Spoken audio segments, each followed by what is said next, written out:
안녕하십니까. 행복한 아침 이재용입니다. 안녕하세요. 장예인입니다. 오늘은 10월 20일 금요일이고요. 어우, 쌀쌀하고 이래서 건강 더 챙겨야 될 텐데. 네. 건강 챙기는 건강 구독 준비해놨습니다. 네, 건강 구독 살펴보기 전에 오늘 날씨부터 전해드리겠습니다. 마지연 기상캐스터 나와주세요. 네, 상암동에 나와 있습니다. 오늘은 전국이 대체로 흐리다가 차차 맑아지겠습니다. 비가 내리고 기온이 쭉 떨어졌는데요. 옷차림 단단히 해주셔야겠습니다. 네, 옷차림 단단히 해도 춥더라고요. 요즘은 얇은 패딩 입으신 분들도 종종 볼 수 있는데요. 오늘 날씨 이어서 주말 날씨까지 전해주세요. 현재 강원 내륙과 산간에는 도로에 살얼음이 얼어 있습니다. 도로가 미끄러우니까 출근길 감속 운전하시고요. 교통안전에 각별히 유의하시기 바랍니다. 아침에는 충청, 오전에는 남부와 제주에 빗줄기가 이어집니다. 울릉도와 독도에는 5에서 10mm, 그 밖에 충청 이남에는 5mm 안팎의 비가 예상되는데요. 비의 양이 많지는 않아서 작은 우산 하나 챙겨주시면 되겠습니다. 오늘은 대부분 지역에 초속 15m 안팎의 강한 바람이 예상됩니다. 바다의 물결도 2에서 4m로 높게 일겠는데요. 동해상에는 돌풍과 벼락이 동반되는 곳도 있으니까요. 해상 안전사고에 유의하시기 바랍니다. 오늘 낮 기온 보겠습니다. 서울이 14도, 대전 16도, 대구 17도를 나타낼 전망입니다. 다가오는 주말에는 반짝 추위가 찾아옵니다. 오늘보다 아침 기온이 3도에서 8도 더 떨어지고요. 바람도 강하게 불어서 춥겠는데요. 일교차가 10도에서 15도까지 벌어지니 건강관리 잘해주시기 바랍니다. 동해안에는 너울성 파도가 치겠습니다. 높은 물결이 해안도로를 넘는 곳이 있으니까요. 해안가 접근을 자제해 주시기 바랍니다. 지금까지 날씨 전해드렸습니다.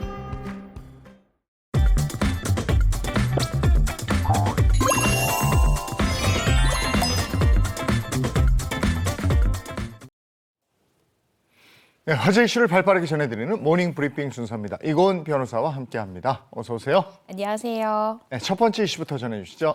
네, 첫 번째 이슈 필수 의료 강화입니다. 이 소아과 오픈런, 응급실 뺑뺑이 이런 말 최근에 많이 들어보셨죠? 앞으로 정부는 이와 같은 이 지역 의료 인프라 붕괴 위기에 대응해서요, 이 지방 국립대를 중심으로 이 필수 의료 체계 구축에 나선다라는 계획을 발표했습니다.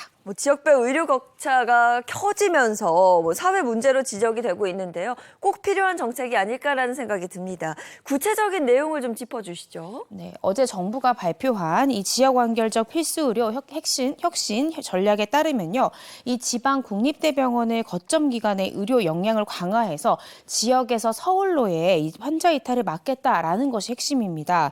지역 내 1차, 2차, 3차 의료기관 간의 컨트롤 타워 역할을 국립대병원에 맡겨서요, 필수 의료를 책임지게 하겠다라는 겁니다. 다시 말해서 이 1차 의료기관인 병원, 의원급은 이 필수 의료에 전념할 수 있도록 하고 2차 의료기관인 종합병원은 수술과 응급공백을 메꾸는 데 전념하도록 하겠다라는 계획입니다. 상급 종합병원이 전부 수도권에 몰려 있어서 확실히 그 의료 서비스의 지역 격차가 굉장히 큰데 네. 이런 것들이 다 마련이 되려면 인력 확보가 무엇보다 중요한 거 아니겠습니까? 네, 맞습니다. 어제 발표된 내용에도 이러한 부분들이 포함되어 있는데요. 이 필수 의료 분야의 교수의 정원 제한과 총 인건비 등에 대한 규제 또한 완화가 됩니다. 현재 국립대병원 같은 경우에는 기타 공공기관으로 묶여서 전체 인건비 증액 규모가 연 1, 2% 정도에 불과해 이 민간 및 사립대병원의 의료 인력과 급여 차이가 현저히 벌어지면서 인력 유출이 계속된다라는 지적들이 이어졌습니다. 이에 정부는 국립대병원의 소관부처를 이 교육부에서 복지부로 옮기고 이를 통해서 국립대병원을 필수 의료와 인력 양성 및 공급 등의 거점으로 삼겠다라는 계획을 발표했습니다. 아무래도 전략을 세운 대로 바꿔나가기 위해서는 이 재정적인 대비가 굉장히 중요하지 않을까 싶은데요. 네, 그렇습니다. 그래서 어제 발표한 정부의 이 혁신 전략에는요, 이 필요한 재정에 대해서 거점 기관과 이 지역 필수 의료 혁신 태스크포스를 구성해서 이들 방안을 실행할 계획이다라고 덧붙이기도 했는데요. 또한 건강보험 관련 대책은 연말에 발표 예정인 이 제2차 건강보험 종합계획에 반영할 계획이다라고 말하기도 했습니다. 국민의 건강을 위해서 이번 참에 뭐가 필요한지 꼭 확인을 하고 제대로 좀 이루어졌으면 하는 바람입니다. 그러려면 조금씩 양보들 하셔야 돼요. 네. 자, 다음 이슈 전해주시죠. 네, 두 번째 이슈는요, 가짜 서민입니다. 저소득층을 위해 마련된 이 공공임대주택에 고가의 수입차를 보유한 이른바 가짜 서민이 다수 발견돼서 또다시 논란이 되고 있습니다. 임대주택은 입주 요건이 있거든요. 네. 이게 자격이 어떻게 되는지 거주 자격부터 좀 살펴볼까요? 네, 이 공공임대주택은요, 서민 주거복지에 대한 일환으로 이 정부가 지원해주는 거주지인데요. 말씀 주신 입주 조건을 좀 살펴보면 일단 무주택 가구여야 되고요. 또 영구주택 총 자산이 2억 5,500만 원 또는 또 국민주택의 총 자산이 3억 6,100만 원을 넘기지 않아야 됩니다. 그리고 세 번째 조건이 보유한 자동차 가액이 3,683만 원 이하여야 됩니다. 하지만 입주자 가운데 입주 기준을 초과하는 고가의 차량을 보유한 세대가 총 61세대로 나타났고요. 그중에 초고가차 1억 원이 넘는 차를 보유한 세대까지 있었다고 합니다. 심지어 이런 세대 중에는 임대료를 체납한 사례까지 있었다라고 해서 논란이 되고 있습니다. 아니 저런 사람들이 임대 아파트에 어떻게 들어갔나 참 제주도 좋다 이런 생각이 들고 네. 고액차를 타고 거기다 또 임대료 체납까지 하고 아니 그러면 제대로 거기 들어가 계시는 분들 이 피해를 입는 거 아닙니까? 네, 그렇습니다. 거기 들어가 계신 분도 그렇고요. 이 입주자 중에 이 기준을 초과하는 분들이 있는 이 세대에 입주 대기자 수만 봐도 10월 기준 4,666명에 그래요? 있는 것으로 확인이 됐습니다. 하지만 이 현행 공공주택 업무 처리 지침에 따라 이 영구 국민 등 이 재계약 시의 기준 가액을 초과하는 자산을 보유한 경우라도 1회 안에 재계약을 한 번 더 할 수 있다라는 것이 현행의 지침이라고 합니다. 이러한 점 때문에 악습이 끊이지 않는 것이 아니냐라는 지적도 나오고 있습니다. 따라서 이 기준 가액을 초과하는 자산을 가진 입주민에 대해서는 일괄적인 재계약 유예가 아니라 일정한 퇴거, 처분 기간만 부여하고 내보내는 방식으로 해야 되는 네네. 것이 아니냐라는 지적도 나오고 있습니다. 아니 임대주택이 정말 필요한 사람들의 기회를 뺏는 거잖아요. 네. 이거 처벌해야 되지 않나? 그런 생각도 드는데. 네. 자, 다음 이슈 전해주시죠. 네, 세 번째 이슈, 인공 눈물입니다. 최근 인공 눈물 가격 급격히 상승할 것이다라는 국민들의 우려가 커지는 가운데 이와 관련해서 이 건강보험심사평가원이 노인성 이 안구건조증 증상 완화 등에 쓰이는 인공 눈물 같은 경우에는 건강보험 혜택이 유지된다라고 밝혔습니다. 네. 저도 이 기사를 보고 어제 약국에 가서 네. 인공 눈물을 하나 사오긴 했습니다. 근데 정말 인공 눈물 가격이 최대 뭐 10배까지 치솟을 거다. 이런 보도가 나오면서 우려가 굉장히 커졌는데요. 어르신들 외 나머지 대상은 그 혜택 대상에서 제외되는 건가요? 결론부터 말씀드리면 이 건보 혜택에서 제외되는 대상 같은 경우에는 외인성 질환의 경우에만 제외되는 대상이 될 수 있습니다. 쉽게 말해서 뭐 시력 교정술을 받은 경우나 또 눈에 상처가 생기거나 렌즈 착용 등으로 인해서 병원에서 인공 눈물을 처방받은 경우에만 건보 혜택 제외 대상에 해당이 되는 건데요. 하지만 이 외인성 질환의 경우에도 히알루론산 나트륨이 들어가지 않은 이 인공 눈물 제품을 처방받은 경우에는 기존처럼 보험 적용 그대로 받을 수 있습니다. 뿐만 아니라 이 쇼그렌 증후군 등의 내인성 질환 가진 경우에는 기존처럼 건강보험 혜택 그대로 받을 수 있다라는 것이 심평원의 설명입니다. 그러니까 히알루론산 나트륨이 들어가 있는 거 그거 처방할 때 안 된다는 거 그런 거예요? 네, 맞습니다. 그러니까 외인성 질환인데 히알루론산 나트륨이 들어간 인공 눈물 처방받은 경우에는 건보 혜택에서 제외가 된다라는 것이 핵심입니다. 아, 네. 그렇군요. 이거 그러면 또 많이 사놓겠는데. 예? 또 그것도 시작되나요? 네. 이거 얘기하면서 그게 바로 걱정되네요. 그럼, 네. 그럼 오늘 가서 사놔야지 이럴 거. 알겠습니다. 오늘 모닝 브리핑 여기까지 해야 되겠네요. 이고은 변호사와 함께했습니다. 고맙습니다. 고맙습니다.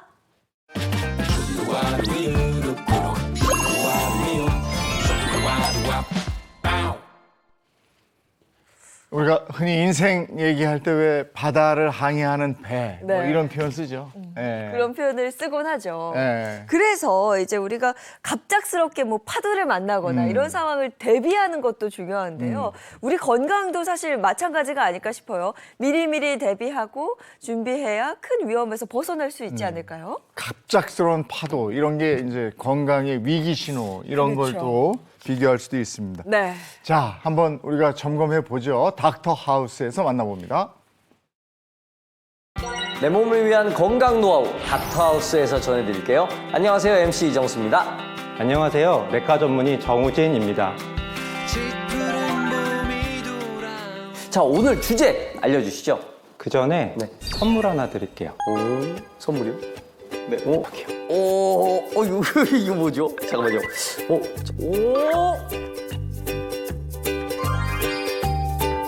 아보가토의 씨앗입니다. 제가 좋아하는 과일이거든요. 이거 뭐 아이들이랑 같이 심으라는 건가요? 이거 뭐죠? 씨앗을 심으면 곡식이나 과일, 채소 등 우리에게 좋은 것들이 자랄 수 있잖아요. 그런데 우리 몸에 간혹 나쁜 것들이 자라기도 한다는 거 혹시 알고 계신가요? 그게 뭐죠? 나쁜 씨앗? 그거 뭔가요? 그 정체는 대장암의 씨앗, 대장용종입니다. 이거 뭐 아이들이랑 심겠다 그랬는데 너무 무섭게 갔네요. 이게 암은 우리나라 사망 원인 1위 아닙니까? 그게 암의 씨앗이라니 너무 무서운데요. 그렇습니다. 지난 2022년 통계청이 발표한 사망 원인 통계에 따르면 코로나가 한창이었던 2021년에도 한국인의 사망 원인 1위가 암일 정도로 우리 목숨에 치명적인 질병이고요. 전 세계적으로도 마찬가지입니다. 20세에서 49세 대장암 발병률 통계에 따르면 인구 10만 명당 12.9명으로 조사 대상 42개국 가운데 우리나라가 가장 높은 발병률을 보였죠. 그럼 그 암 중에 그 씨앗이 용종이라는 거잖아요. 용종 이게 혹 아닙니까? 혹? 좀 더 정확히 말씀드리자면 대장용종이란 대장 내부에 사마귀 같이 돌출되어 자란 혹을 말합니다. 일반적으로 사마귀 모양이 가장 많으나 평평한 접시 모양, 구슬 모양, 줄기에 매달린 열매 모양 등 다양한 모습을 보일 수 있고요. 그럼 이 혹이 자라기 때문에 이게 씨앗이라고 하신 건가요? 잘한다는 표현보다 계속 진행, 그러니까 계속 악화한다는 표현이 좀 더 맞는 표현인 것 같습니다. 대장용종은 수년에 걸쳐 자라면서 대장암으로 악화할 수 있죠. 조직학적으로는 세포 형태에 따라 과증식성, 염증성, 선종 등으로 나누는데 이 중 선종이 대장암이 될 위험이 가장 높고요. 대장암의 씨앗이라는 이 용종 이게 대체 왜 생기는 겁니까? 대장용종이 생기는 이유는 정확하게 밝혀지진 않았지만 유전적 요인이나 환경적인 요인이 복합적으로 작용하여 생기는 걸로 알려져 있어요. 대부분 대장암 발병 위험자와 유사하고요. 대표적으로 동물성 지방을 너무 과하게 먹여서 대변이 장에 머무른 시간이 길어지면 잔정막 세포에 손상이 생겨 세포 변이를 유발할 수 있고요. 또한 섬유질, 칼슘, 비타민 등이 부족할 때 비만, 음주, 흡연 등으로 용종이 생길 수 있어요. 그러나 이러한 사항들을 배제한다 하더라도 나이가 들면서 노화에 따라 대장용종이 생기기도 합니다. 대장용종 생기면 어떤 증상이 나타납니까? 대개 대장용종이 있어도 별다른 증상이 나타나지 않는 경우가 많아요. 그래요? 그러나 대장용종이 커서 장을 막는 경우 복통, 변비나 설사가 지속되기도 하고요. 심한 경우에는 변이 가늘게 나오거나 혈변을 보기도 합니다. 제가 담당했던 한 40대 남성의 환자의 경우 대장암 가족력은 있으나 특별한 증상이 없었는데 검진하며 대장 내시경을 했다가 용종이 발견되어서 대장용종절제술도 했고요. 한 60대 여성 환자는 특별한 증상 없이 잔변감 때문에 내원했다가 큰 용종을 발견하게 되었고 이후 대장암 진단까지 받았던 안타까운 케이스도 있었습니다. 그런데 이렇게 증상이 없으면 어떻게 발견합니까? 악화되기 전에 없애야 되는 거 아닌가요? 대장용종을 발견할 수 있는 검사는 대장 내시경 검사, 대변 자멸 검사 등이 있는데요. 가장 정확하게 진단하는 방법은 대장 내시경 검사입니다. 말씀하신 것처럼 증상이 별로 없기 때문에 무엇보다 정기적인 내시경 검진이 중요하고요. 더불어 대장용종의 경우 육안으로 박성변변인지 구별하기도 어렵기 때문에 진단과 치료 모두를 위해서라도 대장 내시경 검사를 통해 반드시 제거해야 합니다.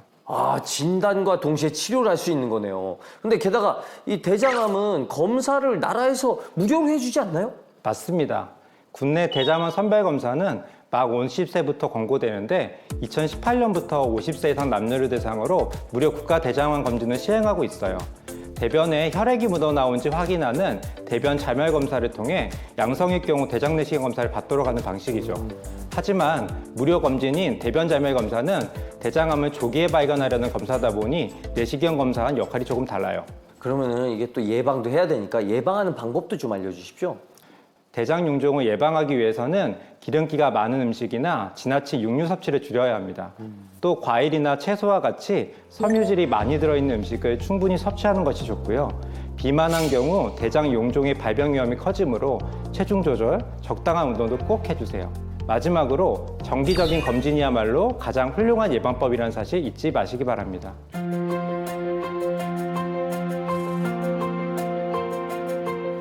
그렇습니다. 여러분 이거 잘 기억하셔야 될 것 같고요. 무시무시한 대장암의 씨앗, 용종에 대해서 잘 알려주신 정우진 선생님 감사합니다. 네, 고맙습니다.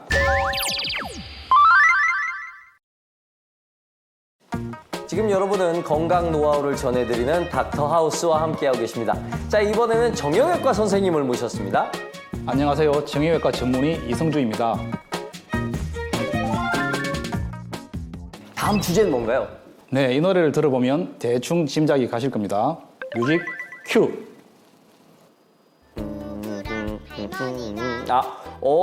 이거 꼬부랑 할머니 아닌가요? 맞습니다. 우리에게 아주 친숙한 노래죠. 노래는 신나지만 동요에 나오는 할머니의 모습, 그러니까 허리가 굽은 채로 고갯길을 올라가는 모습을 상상하면 결코 신나지가 않습니다. 아, 그렇죠. 어떻게 하면 할머니를 편하게 걷게 해드릴 수 있을까요? 그래서 이번 주제는 걷기가 힘들어요. 척추관 협착증입니다. 아, 척추관 협착증. 뭔가요, 정확하게?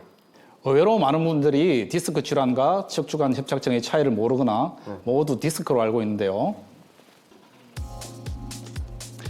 네, 노란 척추신경을 진해에 비유해 볼게요. 진해의 몸통에 해당되는 게 척추관 중앙을 지나는 몸통신경에 해당되고요. 진해의 다리에 해당되는 가지신경들이 옆에서 보면 신경공이라고 하는 측면구멍으로 빠져나가요.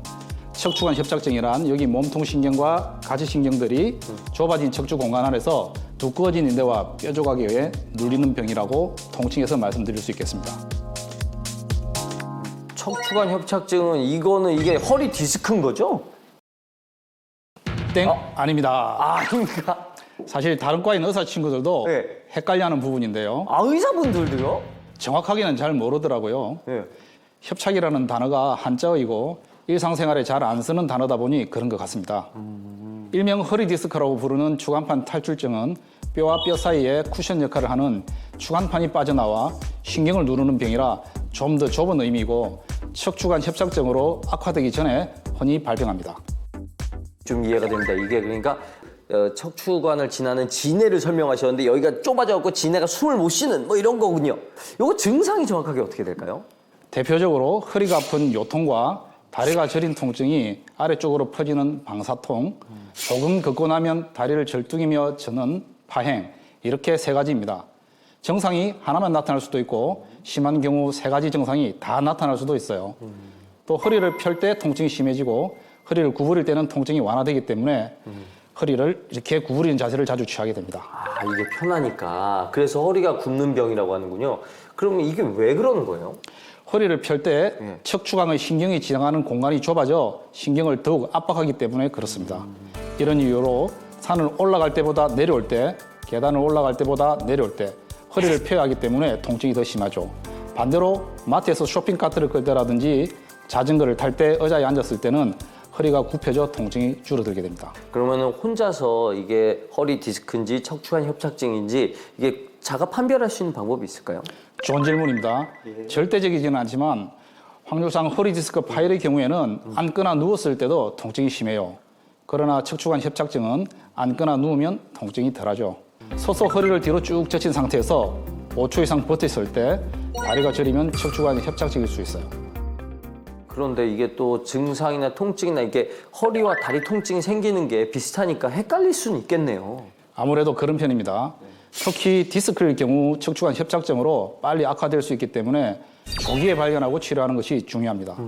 제가 담당하던 20대 남성 디스크 환자분도 치료를 하지 않아 불과 5개월 만에 추간판의 간격이 좁아지면서 척추관 협착증으로 악화됐어요. 진료 현장에서는 이런 사례가 빈번하기 때문에 아주 안타깝습니다. 실제로 겪는 분들이 많으신가 봐요. 물론입니다. 고령화 사회 진입 속도가 빨라지면서 척추관 협착증 환자도 점점 증가하는 추세인데요. 실제로 통계만 봐도 지난 2017년에는 약 154만 3천 명이었던 데 비해 2021년에는 약 172만 7천 명으로 지속해서 늘어나고 있습니다.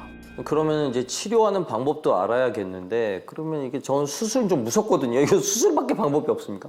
너무 걱정하실 필요 없습니다. 초기에는 약물 치료나 신경 주사 치료 같은 비수술적 치료로도 잘 조절될 수 있습니다. 그러나 비수술적 치료에 효과가 없는 경우 어쩔 수 없이 수술을 고려하게 되죠. 수술은 인대와 뼈 조각을 제거하는 감압술이 가장 흔하게 시행이 됩니다. 감압술만으로 해결이 안 되는 경우에 척추뼈를 아래 위로 유압시키는 척추 유압술을 시행하게 되고요. 최근에는 그 양방향 척추 수술법을 제가 들어본 것 같은데 이게 유행인 것 같은데 이게 많이 하나요? 네, 양방향 척추 내시경 수술은 왼손으로 내시경을 잡고 오른손으로 수술기를 사용하여 두 개의 구멍을 뚫어서 치료하는 수술 방법입니다. 7mm 정도의 작은 구멍 두 개로 접근하기 때문에 허리 근육 손상이 적어 수술 후 요통이 적습니다. 수술 후에 출혈이 적고 재활이 빠른 편이라 노약자에게도 충분히 적용 가능한 좋은 수술 방법입니다. 이게 수술도 수술이지만 그래도 예방하는 게 중요할 것 같아요. 예방법도 좀 알려주시죠. 가장 중요한 것은 병에 걸리지 않도록 관리하고 예방하는 거겠죠. 무엇보다도 올바른 척추 자세를 유지하는 것이 가장 기본입니다. 마지막으로 스트레칭도 적극 추천하는데요. 이렇게 목과 허리를 뒤로 깍지 낀 상태에서 쭉 펴서 30초 정도 유지하고만 있어도 긴장이 풀어집니다.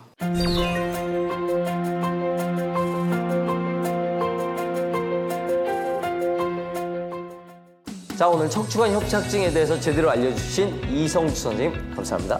감사합니다. 다음 이 시간에도 알찬 정보로 다시 돌아오도록 하겠습니다. 지금까지 닥터하우스 MC 이정수였습니다. 고맙습니다.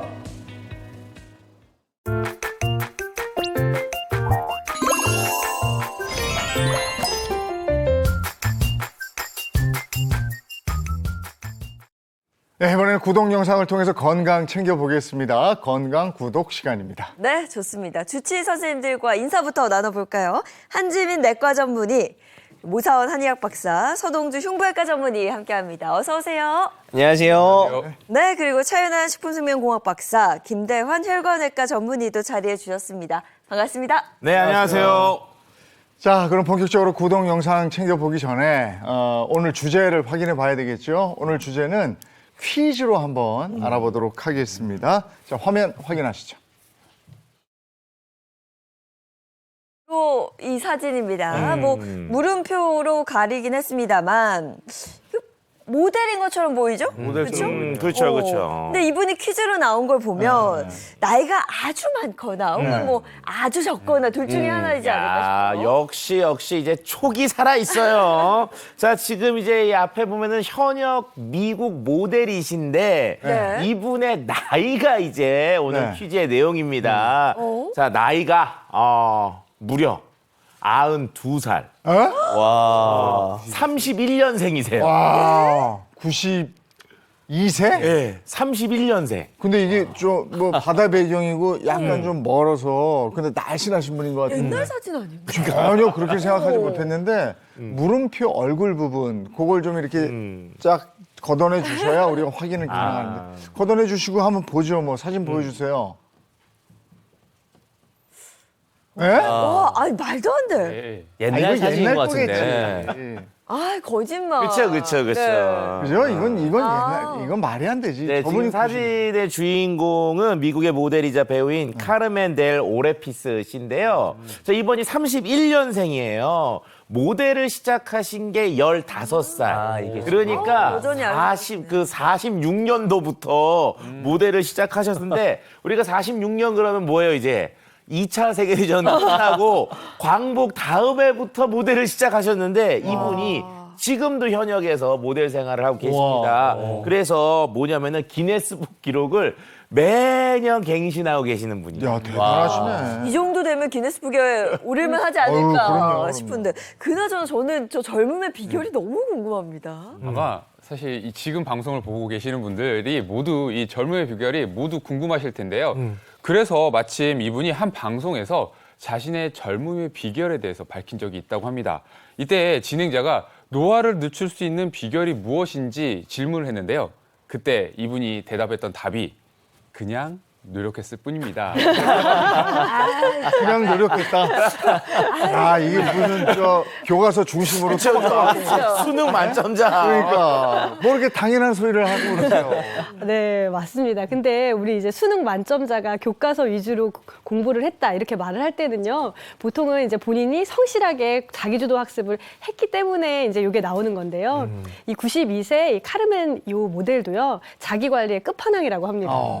그래서 평소에는 본인 관리를 마치 아기를 다루듯이 이렇게 한다고 하는데요. 그 비결이 뭔가를 물어봤더니 아침에 일어났을 때 스트레칭을 쫙 다 하고, 그다음에 저녁에는 자기 전에는 걱정과 근심을 덜어내고 최대한 숙면을 하는 게 비결이다라고 말했다고 합니다. 아하. 그리고 이분이 이제 몇 가지 또 밝혀준 게 있었는데요. 일단 아까 전에 보니까 피부가 너무 좋았잖아요. 맞아요. 본인이 모델 일 할 때 이 외에는 우리 모공에 노폐물이 쌓이지 않도록 화장을 안 했다고 합니다. 그리고 항상 이 피부의 탄력을 유지하기 위해서 이 수분 보충을 진짜 쉬지 않고 계속 해주셨다고 그러고요. 아침에 일어나자마자 일단 물에 레몬을 타서 드시고 여러 가지 골고루 먹었는데요. 먹을 때 요즘 보면 뭐 칼로리 계산하고 막 스트레스 받잖아요.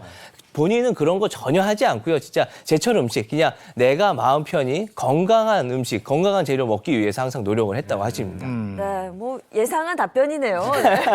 저희가 몰라서 안 하는 건 아니거든요. 근데 이분이 정말 대단한 게 이걸 15살 때부터 시작해서 92살이 될 때까지 그 이어갔다는 게 그 꾸준함이 정말 대단합니다. 맞습니다. 이 평범하지만 실천하기 어려운 것들이 정말 핵심이 아니었을까라는 생각이 듭니다. 저는 이 부분에서 되게 놀랐는데요. 인터뷰를 했습니다. 카르멘 모델에게. 언제까지 모델 생활을 할 수 있겠냐. 자기는 105세까지 그 다음 말에 놀랐어요. 그때쯤 가서 더 좋고 더 재미있는 일이 생기면 직업도 한번 바꿔보겠다. 삶을 대하는 태도 자체가 이렇게 왕성하고 호기심이 많고 에너지가 넘친다는 걸 알 수 있어서 아 정말 대단하다 싶었습니다. 자, 대단한 분이신 건 맞는데 아직 끝나질 않았습니다. 자, 다음 이제 여자분 나왔으니까 이제 남자분 한번 또 봐야겠죠. 네, 사진 한번 보도록 하시죠. 자, 사진 주인공 남자잖아요. 보디빌더인데? 네, 보디빌더인데 이분의 나이를 좀 맞춰보는 겁니다. 일단 몸을 보시면서. 이게 또 심상치가 않네요. 네. 네. 몸으로 봐서는 뭐 완전 청년인 것 같은데 그렇다면 저기 나오진 않았겠죠. 네. 아까 그 여자 모델분 같이 한 8, 90대 정도 그 되는 정도 됐을 것 아, 같아요. 근데 네. 8, 90대 솔직히 저 몸에 나올 것 같으세요? 솔직히? 아니 그래야 우리가 놀래니까. 아, 그렇죠. 근데 놀라셔도 될 것 같습니다. 지금 사진의 주인공은 미국인 보디빌더인 짐 에링턴 씨인데요. 이분은요, 지난 7월에 기네스 월드 레코드에서 네바다주에 열린 국제 보디빌딩 피트니스 연맹 프로리그에서 남성 70세 이상 부분 3위, 80세 이상 부분 1위에 올라갔습니다. 이분의 나이는 90이세요. 이야. 예. 2015년에 이미 세계 최고령 보디빌딩 기록을 세운 바 있고 최근에 또 이 기록을 갱신하셨습니다. 야, 대단하시네요. 근데 이걸 90세에 운동을 저렇게 할 수 있을까? 그러니까. 이것도 놀랍고 지금 보디빌더로 그럼 활동을 하시는 거잖아요? 네, 맞습니다. 현역 보디빌더 선수이고요. 고령의 나이에도 이 근육질 몸매를 유지하고 있는 에링턴 씨는 이 70년 이상 이 보디빌딩을 해왔다고 합니다. 90세인 지금도 주 3회 이상 이 체육관을 찾아서 이제 2시간 동안 지금 운동을 보통 꾸준히 하고 있다고 하죠. 그런데 이 기네스 기록에 따르면요, 이 에링턴 씨가 어렸을 때는 굉장히 좀 약했다고 해요. 체중 2.5kg의 조선아로 태어났고요. 또 어린 시절에는 천식을 앓고 항상 좀 약한 모습을 보였다고 합니다. 그러다가 15세가 되면서 아, 나는 슈퍼 히어로가 되고 싶다라는 생각에 바벨을 들기 시작해서 지금에까지 사실 오게 된 것이죠. 야, 대단하십니다. 저는 어제 간만에 운동하겠다고 팔굽혀 펴고 30개 했다가 지금 여기 걸려서 죽겠는데 야, 그 10세 때의 버릇이 90세까지 간 거예요. 야, 이분의 젊음의 비결은 도대체 뭐였을까요? 네. 이 젊음의 비결도 너무 궁금하실 텐데 실제로 에링턴 씨는 이렇게 화려한 기록 대비 스스로를 평가할 때 아 나는 너무 부족해라고 평가를 하신답니다. 근데 이게 오히려 전화위복이 돼서 늘 노력하고 연습하는 그 원동력이 된다고 밝혔는데요. 건강한 몸을 유지하기 위해서 운동뿐 아니라 식습관에도 굉장히 신경을 많이 쓰고 있다고 밝혔는데 이 좋은 제철 버섯이나 특히 올리브 같은 좋은 농산물을 주로 섭취를 하고 있고 내가 이렇게 식습관 관리도 잘하고 운동을 하면 앞으로도 계속 트레이닝을 할 수 있다고 밝혔습니다. 실제로 대표적인 남성지죠. 이 맨스 헬스의 표지 모델로 활동을 하는 듯 왕성한 활동을 지금 보여주고 있습니다.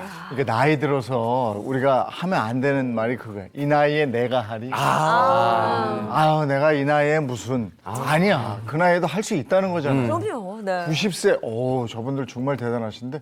그럼 오늘 주제가 노화 뭐 이쯤 될 것 같은데 오늘 구독 영상 보든지 우리 주제 먼저 알아보고 봐요. 네네. 예, 알겠습니다. 건강 구독 주제 주세요. 오늘의 주제입니다. 노화 늦춰줄 시크릿 루틴입니다. 이 노화를 늦추고 젊음을 유지해줄 시크릿 루틴이 있다는 건데 루틴이라 하면 뭐 습관처럼 반복적으로 하는 행동을 말하는 거죠. 루틴 하면 우리 장혜인 아나운서님의 말씀처럼 꼭 습관 생각들을 하시는데요. 사실 이 습관과 루틴은 조금 다릅니다. 아, 그래요? 네. 이게 습관이라 하면은 진짜 이거는 우리가 무의식적으로 이제 계속 내가 하다 보니까 고착화된 것들 있잖아요. 아침에 일어났으면 물 한 잔 마시고 그냥 뭐 샤워를 하고 일하기 전에 커피 한 잔 마신다. 이거는 그냥 습관입니다. 이걸 사실 안 한다고 그래도 내 뒤의 일에 그렇게 크게 영향을 안 미치지만 루틴은 약간의 이제 강박이에요. 이걸 안 하면 이 뒤에 거에 약간의 영향을 미치게 되는 겁니다. 내가 이걸 안 했을 때 혹시 어떻게 잘못되지 않을까? 우리가 골프 칠 때 하기 전에 스윙 한번 하고 한 5발자국 하고 들어가야 된다 이런 것처럼 이 루틴을 행하지 않았을 땐 반드시 그 뒤에 어떤 결과에 영향을 미친다라면 이건 루틴인 것이고요. 그런 거에 영향 없이 강박이 없다 그러면 습관이고 이건 확실히 좀 구분을 해주시는 게 좋겠습니다. 그러니까 노화를 늦추기 위해선 몸에 밴 습관이 아니고 지속적인 노력이 필요하다 이런 얘기예요. 네, 그렇습니다. 우리가 이제 의도를 갖고 노력이 필요한 이 루틴도요, 지속적으로 반복되고 그리고 무의식적으로 행해지게 되면 이게 이제 습관이 될 수 있다고 하는데요. 노화는 사실 누구나 피해갈 수 없는 자연스러운 현상이지만 우리가 조금이라도 그 현상을 늦출 수 있다면 사실은 그 노화를 막는 그 루틴을 가지게 되면 노화를 막는 지름길을 가질 수 있지 않을까 싶습니다.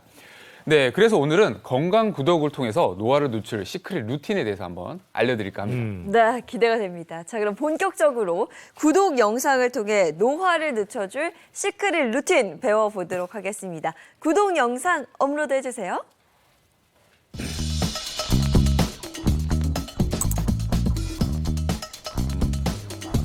슬픈 말이죠. 막을 수 없다.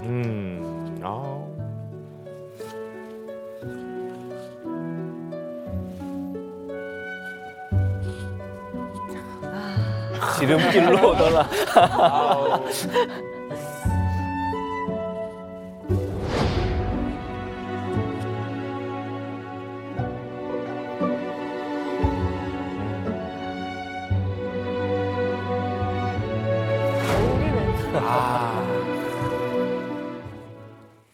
공감되는 말들이 쭉 적혀 있죠. 네. 저는 아직 뭐 노화나 뭐 늙음을 논할 나이는 아니고 근데 가끔 이제 부모님을 딱 보면 언제 저렇게 이런 생각이 들 때는 있어요. 그래서 마음이 아프곤 하는데 전 마지막 질문에 대한 답이 굉장히 궁금하거든요. 어떻게 막을 수 있을까? 노화를 과연 우리는 막을 수 있을까? 네. 결론부터 말씀을 드리면 사실 노화를 막을 수는 없습니다. 근데 이 노화의 속도를 조금 늦출 수는 있는 거죠. 그래서 이 구독 영상을 이번에 통해서요. 자연스럽게 찾아오는 이런 노화 현상을 막기보다는 우리가 조금 속도를 늦춰서 이제 좀 더 건강하게 노후를 보낼 수 있는 그런 시크릿 루틴을 설명드리고자 합니다. 그러니까 이제 내용이 이제 가는 세월을 막을 순 없는데 이 가는 세월을 조금 느리게 가는 것처럼 할 수 있는 비법이 있다는 거잖아요, 지금. 네. 빨리 알려주십시오. 노화를 늦출 수 있는 첫 번째 시크릿 루틴은 바로 이제 성장 호르몬입니다. 성장 호르몬 다들 한 번 정도 들어보셨을 텐데요. 우리 몸에서 이제 평생 분비가 됩니다. 우리가 아이만 생각하는데 그렇지 않고 성장 호르몬은 우리 몸에서 뼈나 연골을 생성하고요.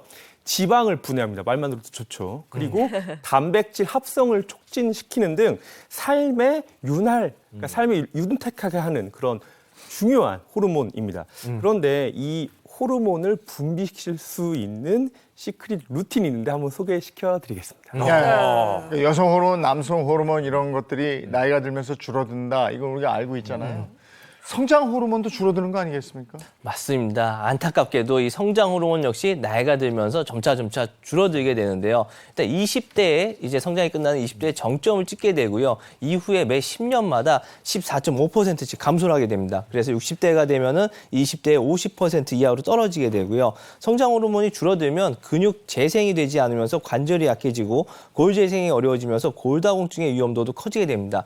그런데 이렇게 관절 기능 저하로 신체 능력이 떨어지게 되면 우울증, 불면증, 인지기능 장애 같은 정신적인, 정서적인 문제들까지 같이 오게 되니까 반드시 이걸 좀 지켜주는 게 좋겠죠. 네. 근데 성장 호르몬 줄어드는 그 그래프를 자세히 좀 보니까요.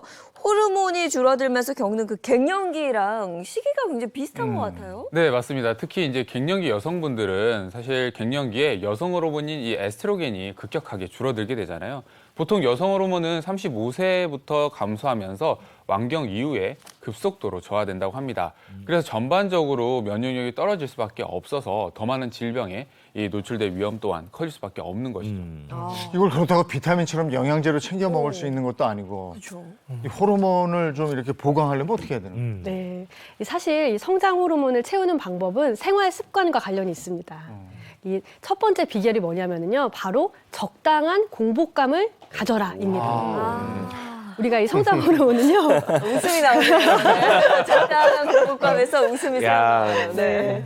이 성장 호르몬은요. 적당히 공복감이 있을 때 그리고 운동이 끝난 후에 더 촉진되는 경향이 있기 때문인데요. 이게 에너지원이 고갈이 돼가지고 내 몸이 뭐가 더 필요하다 할 때 더 성장 호르몬이 올라가는 경향이 있기 때문에 네. 살짝 이제 에너지원이 부족할 때 더 많이 생기게 되는 거죠. 네, 과식하지 말고 약간의 공복감을 계속 느끼려면 우리가 군것질 하잖아요. 그걸 일단 딱 끊어야 될 것 같아요. 힘든데. 어렵죠. 쉽지 않아요. 힘들지만 그렇게 하셔야 됩니다. 왜냐하면 우리가 이제 너무 많이 먹게 되고 또 고열량의 식사를 하게 되면요. 이 소화시키고 또 이 체내에 있는 지방을 연소시키기 위해서 결국에 성장 호르몬이 많이 사용이 되고 없어지게 되는 겁니다. 그렇기 때문에 우리가 항상 이 공복감을 유지할 수 있도록 노력을 해주시는 게 너무 좋겠고요. 이어서 두 번째 비법은요.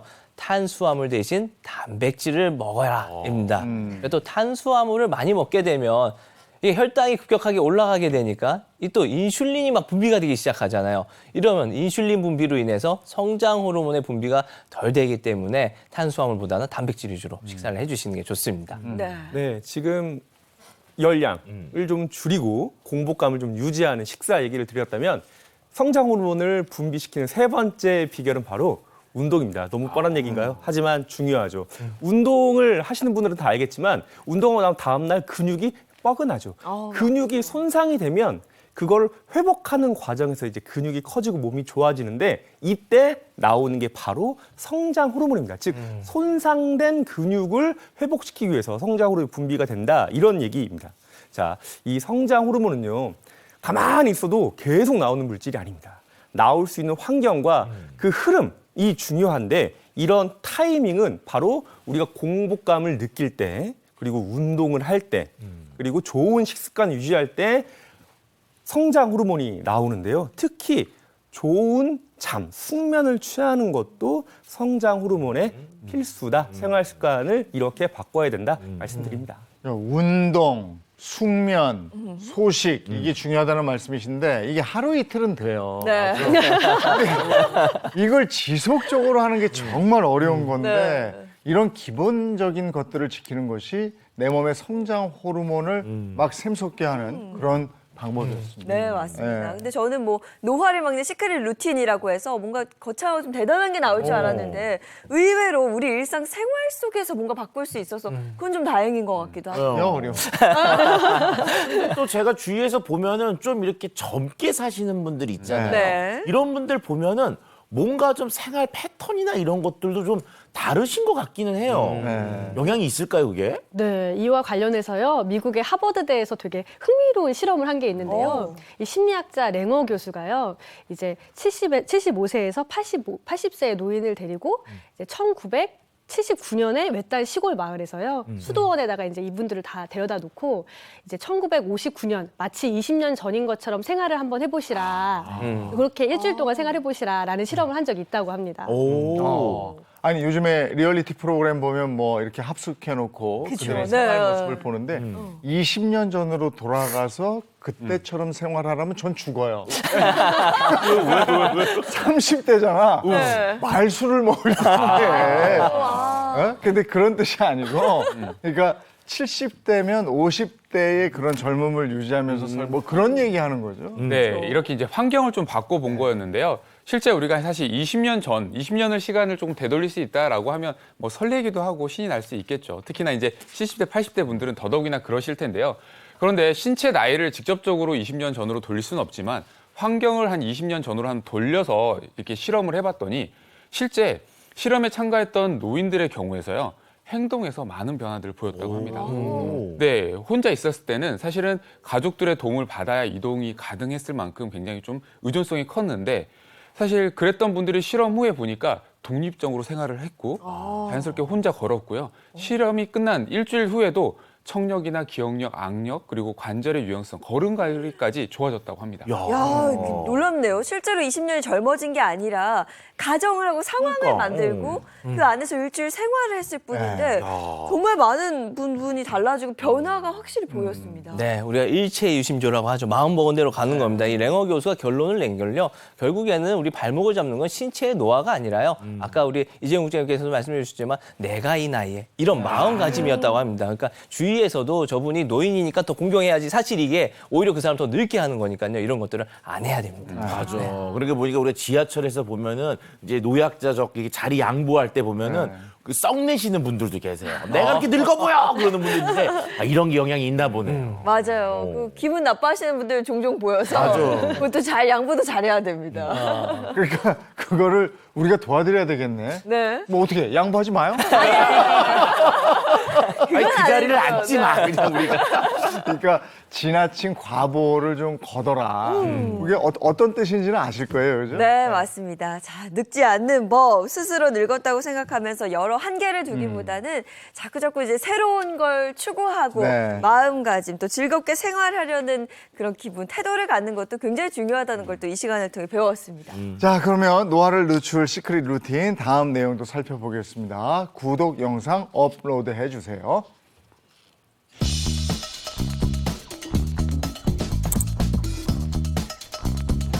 이유. 운동.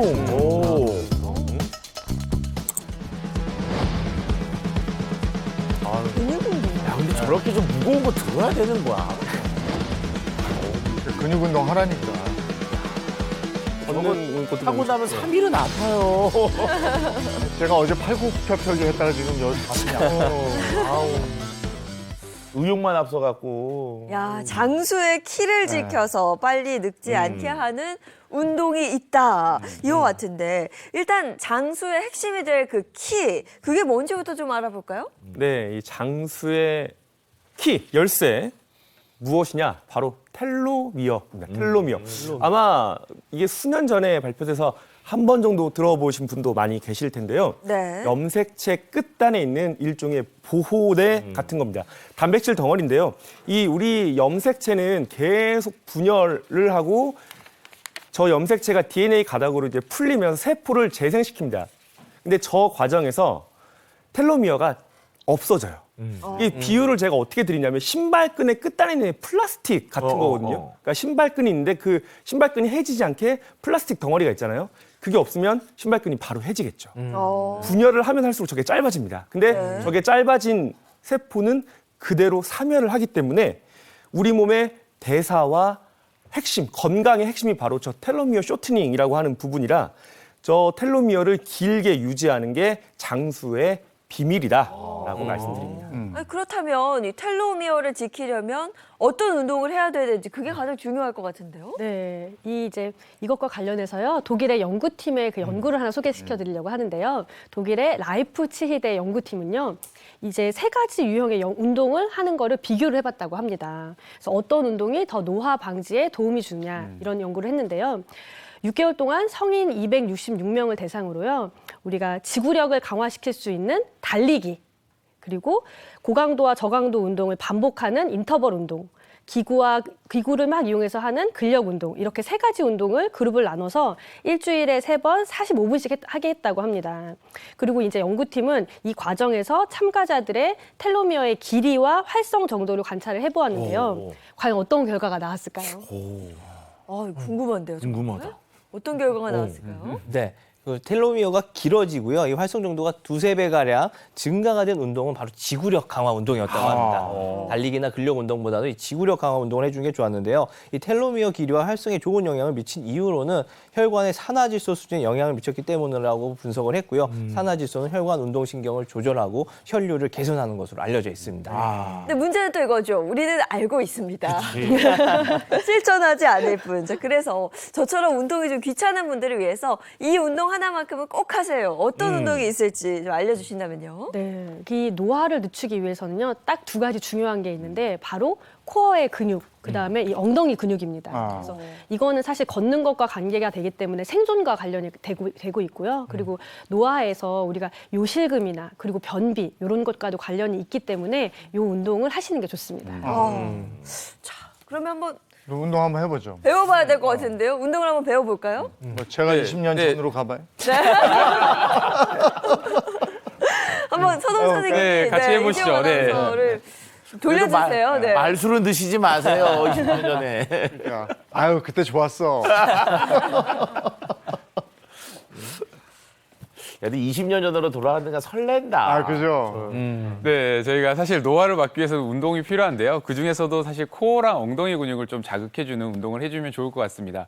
그런데 그런 운동들을 하면 일반적으로 스쿼시나 뭐 플랭크 이런 것들을 많이 생각하시는데 사실 이런 운동들이 매일 하시는 게 좀 쉽지 않잖아요. 네. 그래서 뭐 자기 전이나 자고 일어났을 때 할 수 있는 운동 방법을 오늘 간단하게 소개해 드리려고 합니다. 제가 그러니까 아이가 돌일 때 많이 했던 자세 중에 하나가 슈퍼맨 자세였거든요. 일어나려고. 버튼거리는 자세였는데. 바둥바둥거리는 네, 바둥거리는 자세였는데 그 자세를 조금 운동으로 조금 보여드리려고 합니다. 엎드리셔서 하면 되고요. 한번 엎드려 볼까요? 네. 머리를 이쪽으로, 제 쪽으로 같이 해서 마주보고 좀 하겠습니다. 마주보고 하겠습니다. 그대로 엎드려 주시면 되고요. 아이들은 되게 편하게 하는데 어른들은 굉장히 힘들더라고요. 네. 다리랑 손을 쭉 뻗어줍니다.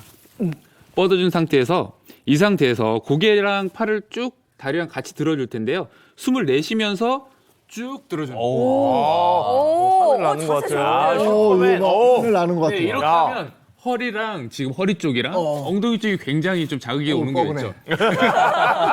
근데 너무 짧으세요. 지금 한 힘들다. 최소 10초에서 한 30초 정도는 유지를 해주시는 게 좋고요. 뭐 유지가 된다 그러면 약간 좌우로 좀 틀어주셔도 나는 거야. 네, 날아주는 거죠. 이렇게 해주시는 게 좀 처음에 사실 어려울 수 있잖아요. 그러네. 어려울 수 있으니까 이때는 조금 편하게 할 수 있는 방법이 손을 뻗고 네, 대각선 방향만 손을 들어주는 건데요. 오른팔을 들고 왼팔을 같이 숨을 내쉬면서 요렇게 오른팔과 왼다리. 네, 지지를 한 상태에서 해주시면 됩니다. 요렇게 해주시고 반대 다리도 쭉 쭉. 한쪽씩 드니까 좀 편해 보이죠. 네, 이렇게 해주시는 거는 괜찮으시죠? 네. 이제 10초 이상. 네, 10초 이상 반복해 주시면 됩니다. 이렇게 반복해 주셨다가 이제 적응이 되셨죠? 네. 그러시면 이제 다리에 집에 베개나 혹은 여기 작은 짐볼 같은 게 있다 그러면 언제 찼어 내가.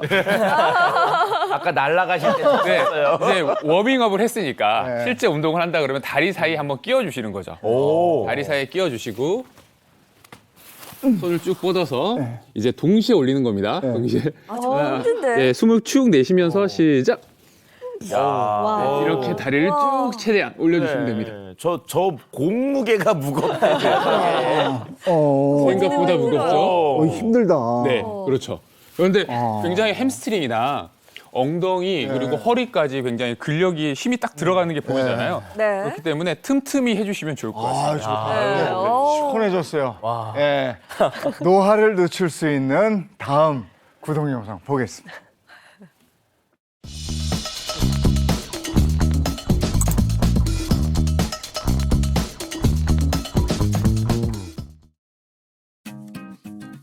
인천광역시에 있는 한 공원. 이곳에서 만난 김혜란 씨는 요즘 건강이 예전 같지 않아 걱정이 이만저만이 아니라죠. 안녕하세요. 안녕하세요. 아니, 건강이 걱정이라고 해서 이렇게 잘 찾아왔는데 건강해 보이는데요? 걱정은 걱정이죠. 근데 자전거를 한 40년 탔기 때문에 건강하게 보죠. 걱정과 달리 40년 자전거 실력을 유감없이 뽐내나 했더니 얼마 안가 자전거를 멈춰 세우는데요. 아우, 내 다리. 아이고. 결국 자전거 타기를 포기하고 마는 김혜란 씨. 다리가 힘이 없고요. 몸이 예전 같지 않아서요. 예전에 제가 자전거 2대나 있었거든요. 근데 몸이 예전 같지 않아가지고 2대 다 팔아버렸어요. 한때 못하는 운동이 없었다는 김혜란 씨. 하지만 요즘은 하루가 다르게 체력이 약해지는 걸 느낀다는데요. 주부의 일상을 좀 더 들여다보기로 했습니다. 집으로 와서 놀란 근육부터 풀어주는데요. 그마저도 쉽지 않아 보이네요. 아이고, 다리야. 아우. 다리가 아파 운동을 소홀히 하면서 다리 근육이 많이 빠진 상태라고 하네요. 근육이 저도 이렇게 빠질지는 모르겠는데 한 달 만에 근육이 다 갔는가 봐요. 근데 몸이 벌써 균형이 못 잡고요. 걸음을 잘 못 걸어요. 아픈 데는 이뿐만이 아닙니다. 8년 전 당뇨병 진단을 받고 약을 복용 중인데다 위염, 잇몸 통증 등의 잔병까지 혜란 씨를 괴롭히고 있답니다. 이렇게 건강이 악화되기 시작한 건 언제부터였을까요? 저는요, 갱년기는 수월하게 넘어갔거든요. 그래서 이제 별거 아니다 생각했는데 그 후로 이제 완경이 되니까 사방간데 막 쑤시고 막 아픈 거예요. 막 허리도 아프지, 막 목도 아프지. 면역력이 많이 떨어지는 것 같고요. 몸이 하루가 다르게 막 늙어지는 것 같아요. 옛날로 정말로 돌아가고 싶어요. 얼마나 세상에. 아유, 내 얼굴 좀 봐. 많이 늙었어, 지금. 너무 많이 지금 늙어버렸어. 이거 지금 50대 초반인데 얼마나. 세월이 참 야속하답니다. 그래도 집에서 조금씩 몸을 움직여 보려고 하는데요. 아, 차갑네. 날씨가 이렇게 추운데 어떡하지? 아이고, 요즘 아침에는 좀 짤랑하고 약간 충기가 돌아요. 근데 이렇게 날씨가 추워지는데 면역력 관리가 중요하다는데 면역력 관리 때문에 정말 걱정이 돼요. 면역력 관리를 위해 김혜란 씨가 챙겨 먹기 시작했다는 이것. 대체 뭘까요? 이거 노열젤이에요. 요즘에요, 면역력이 너무 많이 떨어져서요. 보정하고 있어요. 노열 젤리는 일벌이 꽃가루를 섭취한 후 인두선으로 분비하는 크림 형태의 물질로 여왕벌의 장수 비결로 알려져 있죠. 노열 젤리엔 항염 작용을 하는 하이드록시 대센산 성분이 함유돼 있는데요. 노열 젤리를 물에 타서 마실 땐 40도 이하의 미지근한 물에 섞어 마셔야 노열 젤리의 주요 성분이 파괴되지 않는다고 하니 주의하시죠. 또다시 외출에 나선 김혜란 씨. 저기요, 친구 만나러 가는데요. 나랑 비슷한 친구가 하나 있는데 만나서 수다도 좀 떨고 그리고 또 밥도 먹고 운동하려고요. 오래간만에. 네가 먼저 왔냐? 아, 기다렸지. 아이고, 먼저 와서 기다렸어. 함께 식당을 찾은 두 사람. 오늘의 메뉴는 생선구이 정식입니다. 와, 어마어마하다. 다리가 아파 부엌에 오래 서 있지 못하는 김혜란 주부. 외식을 할 때면 이렇게 균형 잡힌 식사를 할 수 있는 한 끼를 선호한다는데요. 이야, 이 정말 푸짐한 한상이 차려졌군요. 맛있게 먹어. 몸도 살도 많이 빠졌는데. 면역력 증진에 도움이 되는 오메가3 지방산이 풍부한 고등어부터 한 입. 기름기를 쏙 뺀 야들야들한 보쌈 수육도 입으로 쏙. 맛있어. 지금 임플란트 한 뒤로 밥을 못 먹어요, 사실은. 근데 죽만 먹고 되게 아파, 지금.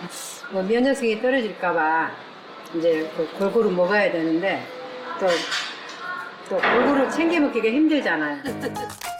만족스러운 한 끼를 마친 두 사람. 이번엔 근처 운동장을 찾았습니다. 야, 혜란아, 우리 밥 먹었는데 한판 할까? 그래, 한판 하고 가야지. 그래, 한판 하자. 자, 이쪽 다리. 함께 배드민턴을 치기로 하는데요. 배드민턴과 같은 전신 운동을 하기 전엔 스트레칭으로 몸을 풀어주는 것이 좋답니다. 우리 나이 때는요, 준비 운동이 필수로 필요해요. 왜 그러냐면, 그냥 근육이 갑자기 하게 되면 놀랄 수가 있잖아요. 가볍게 3점 내기부터 해보려는데요. 배드민턴은 누구보다 자신 있다는 김혜란 씨. 경력 20년 차, 놓아야 가라! 도전자의 열정도 만만치 않은데요. 과연 결과는 어떻게 될 것인가? 경기가 시작됐습니다. 네, 김혜란 선수. 몸이 아직 덜 풀렸는지 실수를 저지르고 마는데요. 실수를 만회할 수 있을 것인가? 몇 번의 랠리 끝에 김혜란 선수 드디어 1점을 만회합니다. 몸이 풀렸는지 움직임이 한결 가벼워 보이는 김혜란 선수 연이어 점수 획득. 20년 경력의 노련함으로 결국 승리를 가져갑니다. 네, 축하합니다. 이겼다. 이겼어. 거 아니야? 이겼어. 내가 좀 더 연습해가지고 다음에 한번 더 하자. 이라고. 자, 야, 안 죽었네? 그 실력이 안 죽었어. 이거 치면은 아픈데 어떻게 멸치 운동 같이 치니까요. 더 재밌고요. 날아가서 갔죠. 오래간만에 밖에 나오니까 기분도 좋고 친구가 있으니까 얼마나 좋은지 몰라요. 놓아야 가라. 100세까지 건강하게 살자. 파이팅! 나이가 들수록 중요한 면역력 관리로 여러분도 노화의 시간을 늦춰보세요. 건강 구독으로 만나본 건강 비책 바로 로열 젤리였네요. 예, 노열 젤리 이제 들어는 보셨는데 정확하게 뭔지 잘 모르시는 분들에서 설명을 드리면요, 생후 5일에서 15일 정도 된 어린 일벌이 꿀과 꽃가루를 먹고 몸속에서 소화를 시킨 다음에 몸속에서 재분비해서 내는 물질입니다. 일반적으로 머리 쪽에 있는 인두선에서 다망색의 끈끈한 크림 형태로 분비되는 게 바로 이 노열 젤리인데요. 이것들을 만들어서 어떻게 하느냐? 일반 벌들보다는 여왕벌이 먹게 돼서 여왕벌의 먹이로 알려져 있습니다. 속에 있는 성분들을 보면요, 양질의 단백질과 지방산, 각종 비타민과 무기질, 그리고 40여 종의 생리활성 물질들이 매우 풍부하게 들어있는 것으로 알려져 있습니다. 근데 로열 젤리의 효능이 알려진 계기가 좀 특별하다면서요? 네, 굉장히 유명한 일화가 있는데요. 1954년 노마에서는요, 교황 리오 12세가 비오 12세가 고령으로 위독한 상황이었어요. 이때 그 교황의 주치였던 리카르토 리시 박사가 노얄 젤리를 처방했는데, 이 노얄 젤리를 드시고 건강을 회복하면서 노얄 젤리에 대한 효능이 알려지게 됐습니다. 근데 실제로 역사 속 많은 분들이 로열 젤리를 드시지 않았어요? 네, 그렇습니다. 이 로얄 젤리는 특히 영국 왕실에서 많은 사랑을 받았는데요. 96세로 서거하신 영국의 여왕 엘리자베스 2세가 대표적이죠.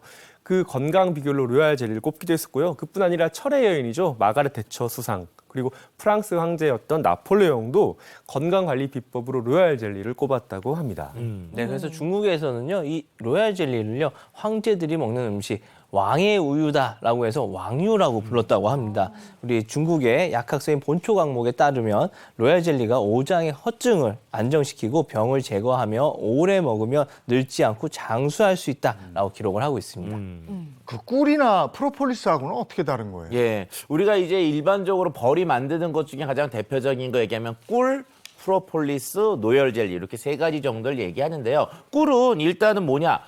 벌들이 돌아다니면서 꽃에 있는 설탕을 갖고 와요. 갖고 오는 과정 중에 타액과 섞이면서 분해가 돼서 포도당과 그 과당이 1대1로 섞여 있는 게 바로 꿀입니다. 에너지를 만들어내고 그 벌들의 먹이가 되는 거고요. 자, 그럼 이런 것들을 넣어두는 벌집이 있잖아요. 벌집이 그냥 습하게 되면은 곰팡이가 피게 되고 감염이 될 수 있는데, 이것들을 막아주기 위해서 만들어낸 게 바로 프로폴리스입니다. 나무의 수지 성분과 그다음에 꿀벌의 타액이 섞이면서 방부를 막아주는 효과를 내는 게 바로 이 프로폴리스고요. 오늘 얘기하고 있는 이 노열 젤리는 아까 말씀드린 것처럼 여왕벌의 먹이가 되는 거고 그 속에는 양질의 단백질과 지방들이 포함되어 있습니다. 근데 벌집의 꿀과 프로폴리스는 이렇게 육안으로도 보이는데 로열 젤리는 대체 어디에 있는 거예요? 네, 로얄 젤리는요, 바로 벌집 속에 특별한 공간에 있습니다. 거기가 어디냐면은요,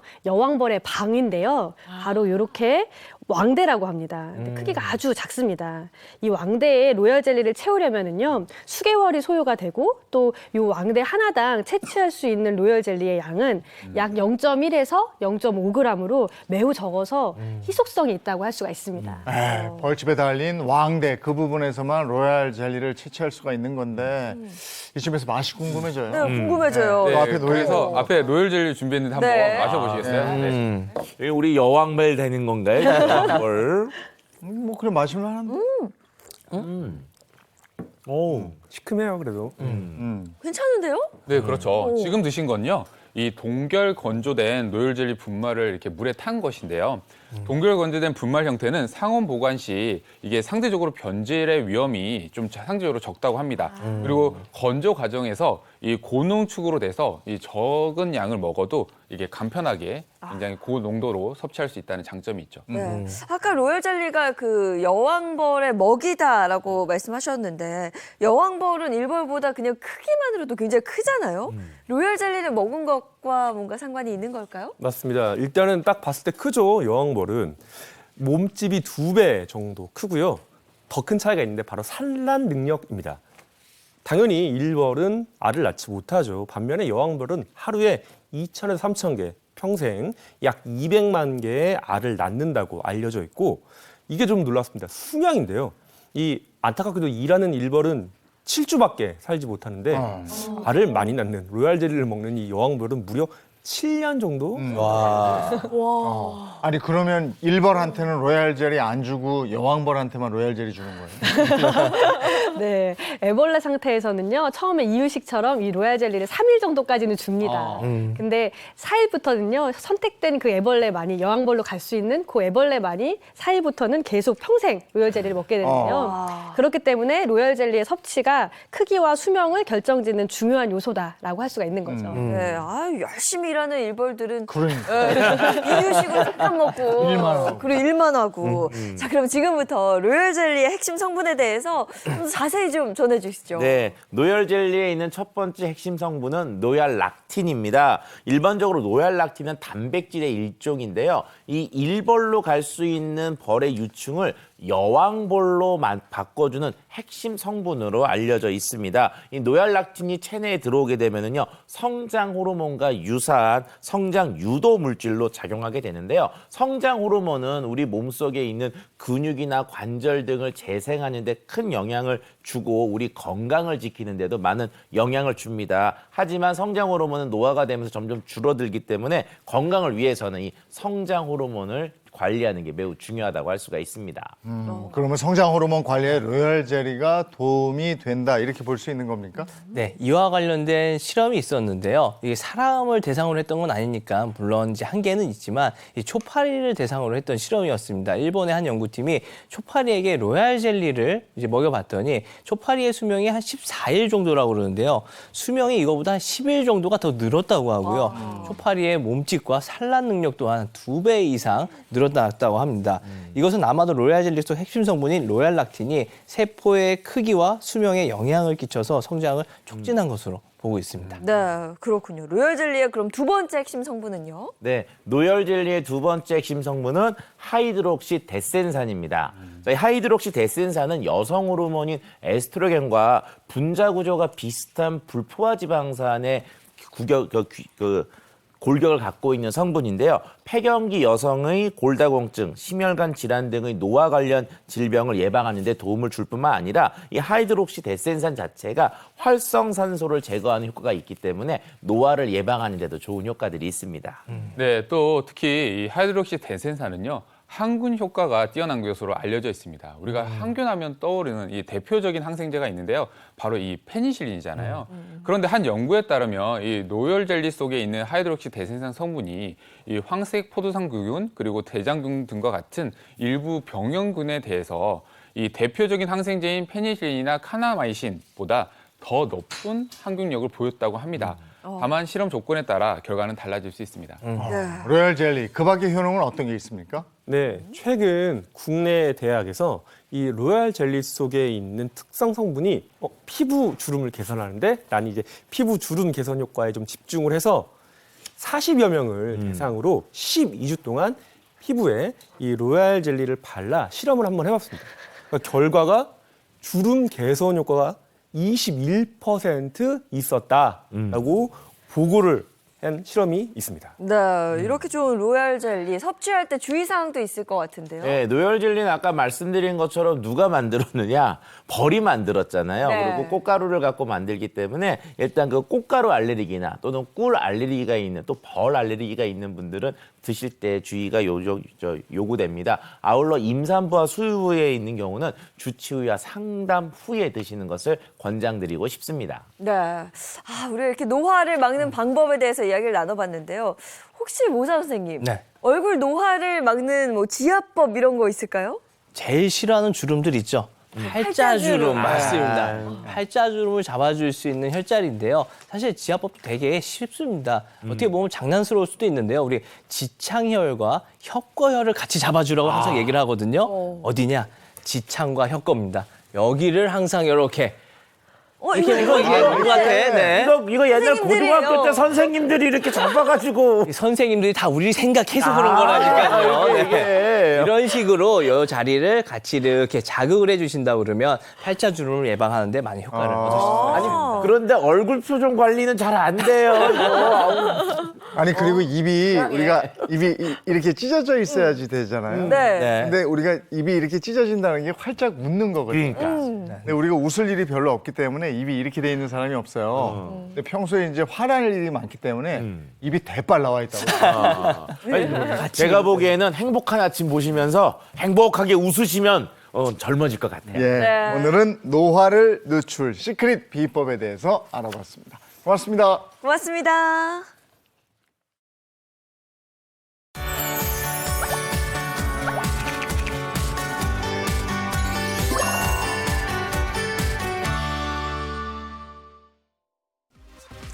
문화체육관광부와 한국관광공사가 지난 11일 2023 한국테마관광 박람회를 서울에서 개최했습니다. 총 24개국 여행업체 관계자들이 한국을 찾아 국내 참여기관들과 1:1 비즈니스 상담을 진행했습니다. 8월 말 기준 656만 명의 외국인 관광객이 한국을 찾았는데요. 애초 연간 목표였던 1,000만 명을 넘어 1,100만 명도 무난하게 달성할 것으로 희망적인 전망을 하고 있습니다. 특히 작년에 이어 올해는 한국 방문의 해인데요. 이에 한국관광공사는 K컬처 관광 이벤트 100선을 발표하고 세계 15대 주요 도시에서 K관광 로드쇼를 개최하는 등 K컬처와 관광을 융합한 사업으로 외국인 관광객 유치 확대에 나서고 있습니다. 한국을 방문하는 외국인들이 대한민국의 아름다운 매력을 느낄 수 있기를 바랍니다. 세계 50개국의 한인 사업가들이 한자리에 모여 비즈니스 네트워크를 구축하는 세계 한인 비즈니스 대회, 한상대회가 최근 미국 캘리포니아주에서 열렸죠. 올해 재외동포청을 유치한 인천광역시도 이 대회에 참가했습니다. 내년 세계대회 개최 포부를 밝혔는데요. 영상으로 만나보시죠. 테이프 커팅식을 시작으로 20일의 세계 한인 비즈니스 대회 한상대회에 막이 올랐습니다. 한인 미주 이민 120주년을 맞아 처음으로 해외에서 열린 올해 대회에는 50개국에서 3,000명 넘는 한인 사업가들이 모였습니다. 세계 한상대회는 1997년 IMF 금융위기 극복을 위해 만들어진 비즈니스 네트워크의 장입니다. 동포와 동포 기업인, 국내 기업인들이 한자리에서 비즈니스 관계를 맺게 됩니다. 동포들은 정보 교류로 모국의 국내 파트너를 만들고 국내 기업인들은 해외 시장을 개척할 수 있는 계기가 됩니다. 이번 대회가 국내 기업, 전 세계 동포 기업과 해외 기업 간 비즈니스 매칭과 함께 정보 공유와 네트워크를 형성하는 글로벌 비즈니스 허브가 되기를 기대합니다. 올해 재외동포청을 유치한 인천광역시도 미국에서 열리는 21회 행사에 참석해 유치전에 뛰어들었습니다. 내년부터 해마다 국내와 해외에서 번갈아 열리는데 인천시는 내년 대회 개최를 목표로 하고 있습니다.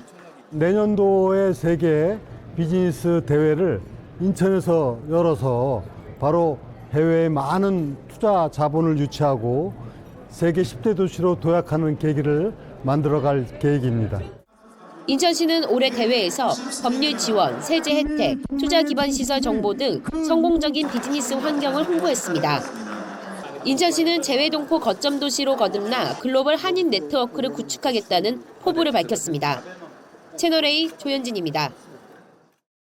오늘은 쌀쌀한 건데 내일은 춥다고 그래요. 날이 추워집니다. 뭐 어제 비가 내리면서 아침 기온도 뚝 떨어졌는데요. 감기 걸리지 않도록 건강 잘 챙기셔야겠습니다. 좋은 하루 보내시고요. 저희는 다음 주 월요일 아침 7시 30분에 돌아올게요. 행복한 아침, 행복한 하루, 그리고 행복한 주말 보내십시오. 고맙습니다. 고맙습니다.